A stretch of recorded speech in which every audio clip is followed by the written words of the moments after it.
So let's talk about the solo entrepreneur. Where do you see people struggle the most and where can you make the most impact the fastest?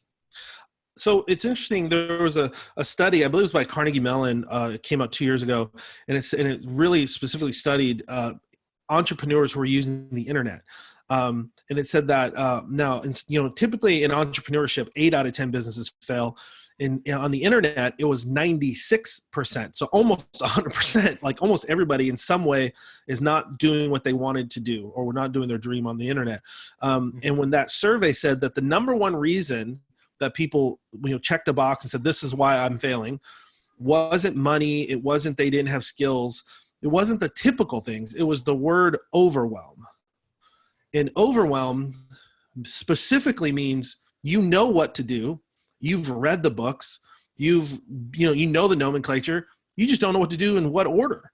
Right. You know what I mean? Like there's so much to do. It feels like you can't get the right things done, and so you end up failing. So I think having really good systems, being really good at enabling people with automation, and teaching them how to leverage their time and their money, and everything, their data, their resources, what they know, like all that stuff can help make them money. And so, although I'm really good at funnels, sales copy, and all those kind of things, I find you can have an amazing funnel, amazing sales copy, but a bad business system and a bad business process, and never actually get your business off the ground. You look at all the 2 Comma Club winners, or all these people who crush it in ClickFunnels or whatever. They are amazing at running their business. Their business models are really efficient. And so, so many people just don't have that. And that's what we provide, so they can have stability of growth, and automation and freedom and those kind of things. Yeah, I think you're right. I mean, you mentioned never before have people had so many opportunities. Well, with those opportunities just comes a lot of things to do, a lot of lessons or people saying, hey, do this, do this, do this. And it really comes down to the prioritization. So if you're someone, let's say there's someone listening who has struggled to prioritize, do you have any tips for them? Yeah, if you struggle to prioritize, I think the number one thing we all need to do is figure out what's the core, whatever you want to call it, the core purpose, the core skill, the core, your destiny from God, whatever you want to say, like what is your thing, and if you don't know, there's a couple ways to figure it out. One, what do you enjoy? You can write down a short list of that. Number 2, what do other people think you're good at? That's kind of easy to figure out. Like, people will tell you.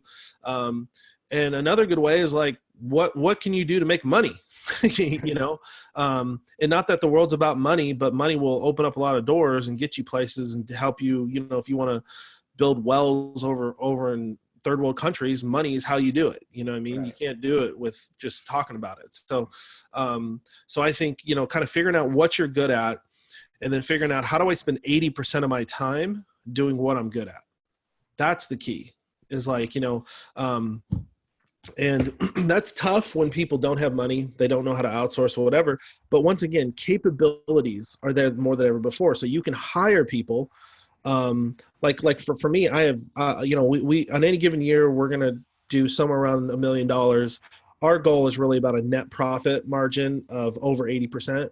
And so we can, I can do 800 grand and make more cash flow into my bank account than friends that I know that do 2 or 3 million. So it really just depends on the given year, what we're doing. Sometimes, we're way over $1 million or more.